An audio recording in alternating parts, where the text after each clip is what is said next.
les loulous. Alors, petite vidéo un peu spéciale. Je sais pas si c'est spécial vraiment, mais je me suis dit que ça pourrait être cool pour les personnes... Hop, voilà, pardon. Pour les personnes qui se demandent comment purifier leurs cartes. C'est une question que j'avais vue une fois et je me suis dit, mais c'est super intéressant parce que finalement...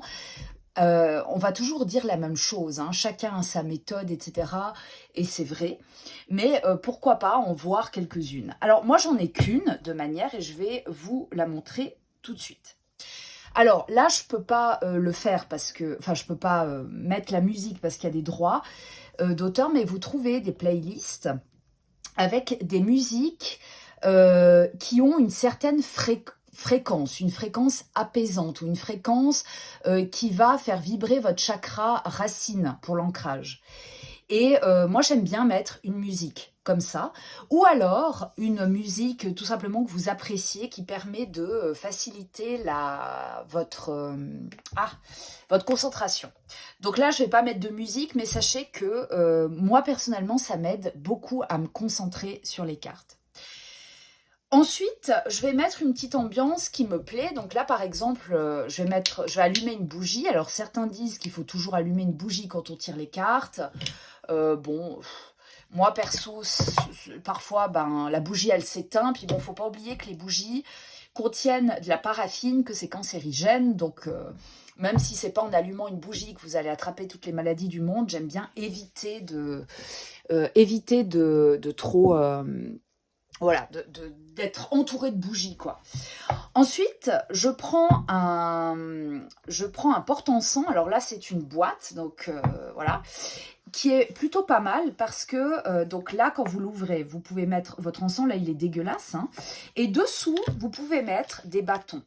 Les bâtons que j'ai choisis, c'est des bâtons destinés à la purification des cartes. C'est des bâtons à la sauge blanche et au sang de dragon.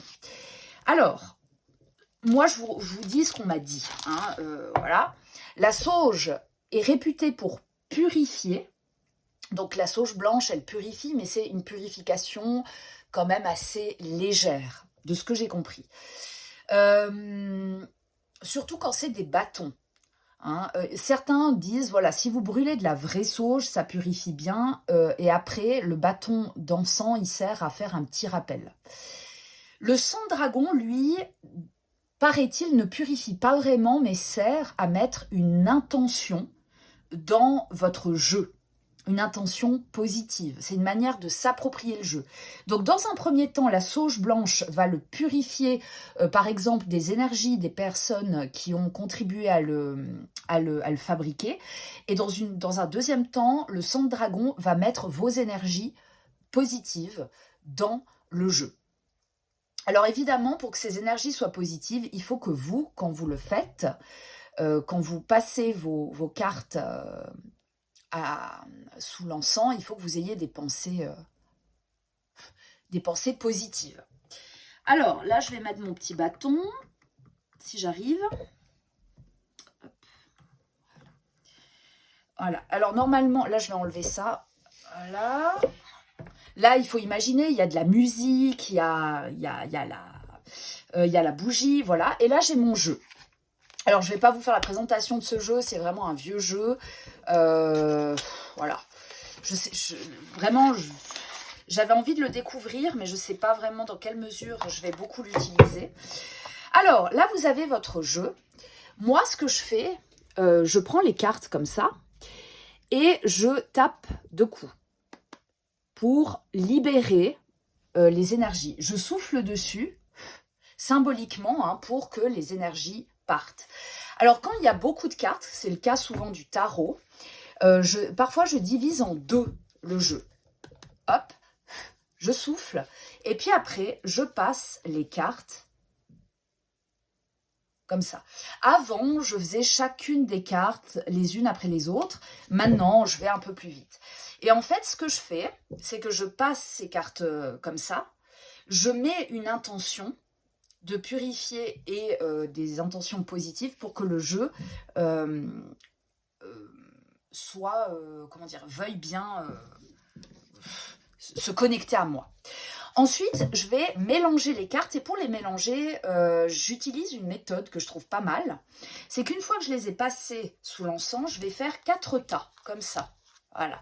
Ça vous permet, une fois que vous avez purifié vos cartes, ça vous permet de vous familiariser un peu avec les designs. Toujours en mettant une intention positive dans vos cartes. Voilà. Alors là, je pense que je vais accélérer. Hein.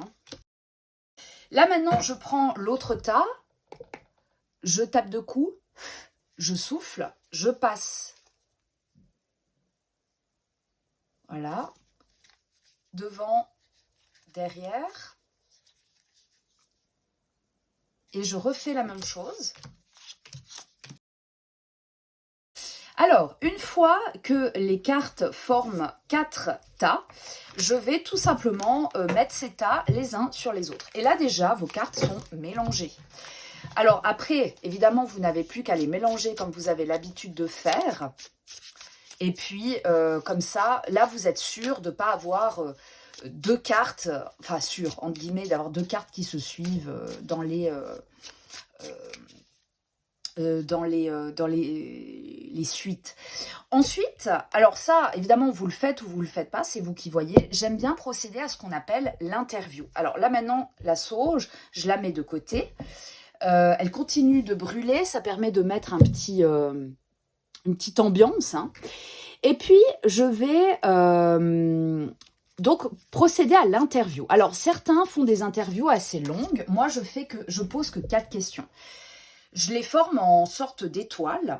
Enfin, c'est pas vraiment une étoile, hein, vous allez voir, on n'a pas les mêmes étoiles d'un pays à l'autre. Hein. La première question, c'est comment tu te définis? Comment le jeu se définit?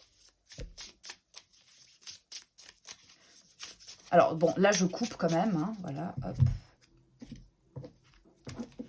Comment le jeu se définit? Voilà.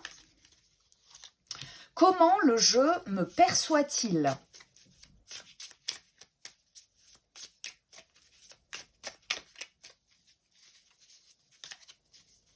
Voilà. Sur quoi allons-nous collaborer? Sur quoi allons-nous collaborer? Ou alors, on pourrait dire, sur quoi va-t-il m'aider? Sur quoi va-t-il porter son attention? Bon, là, déjà, vous voyez que ma question, elle est peu claire. Hein, donc, voilà. Mais en gros, ce jeu sera utile pour une thématique précise. Il va mettre probablement le doigt sur quelque chose, sur quoi. Et puis, enfin, quelle sera la nature de notre collaboration? Est-ce qu'elle sera positive? Est-ce qu'on va accrocher? Est-ce qu'on va pas accrocher? Voilà. Voilà, donc là j'ai mes 4 cartes et maintenant je vais les découvrir. Donc là je le fais avec vous, comme ça vous... Bon, je l'interprète, après vous interprétez comme vous voulez, mais voilà. Alors, comment le jeu se définit? Le jeu se définit comme une roue de fortune. Pour moi, ça signifie que le jeu peut parfois donner des réponses satisfaisantes, mais il peut également peut-être mettre mal à l'aise et me sortir de ma zone de confort. Ce qui ne me surprend pas, parce que c'est un jeu alchimique un peu. Hein. Il y a des symboles qui peuvent être assez puissants et il peut vite faire peur. D'ailleurs, le dos de cartes, moi perso, il m'effraie un peu. Donc voilà, je pense que c'est un jeu assez ambivalent et assez polyvalent aussi. Il me voit comme un 6 de bâton. Donc, quelqu'un peut-être de persévérant, quelqu'un... Enfin, de persévérant, ouais. Là, c'est plus le résultat de la persévérance, mais quelqu'un de victorieux, quelqu'un qui est victorieux. Façon de parler, mais quelqu'un qui cherche en tout cas à atteindre ses objectifs. Peut-être quelqu'un aussi qui a besoin de reconnaissance, hein, dans un sens plus négatif, c'est peut-être aussi une personne qui n'est, peut-être quelqu'un qui n'est pas apprécié à sa juste valeur ou qui a besoin de la reconnaissance des autres pour avancer. Le sujet sur lequel nous allons nous pencher, ce seront des aspects matériels et physiques. Alors ça peut être des thèmes surtout liés à la santé, des thèmes liés aux professionnels, à des choses concrètes et surtout matérielles.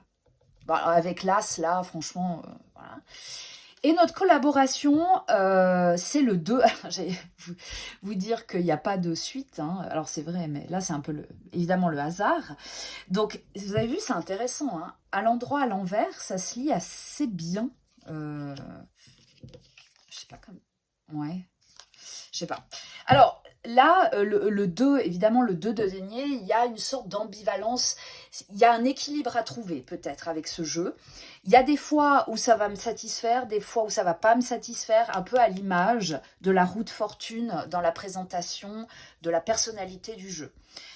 Je pense que je vais avoir de la peine à me l'approprier, peut-être que je vais avoir de la peine à me connecter avec, mais il y aura des fois où ça va marcher. Donc en fait, encore un jeu que je vais probablement peu utiliser. Voilà. Alors, les loulous, dites-moi, vous, comment vous purifiez vos cartes, ça m'intéresse. Et je vous souhaite une belle journée. Bye bye!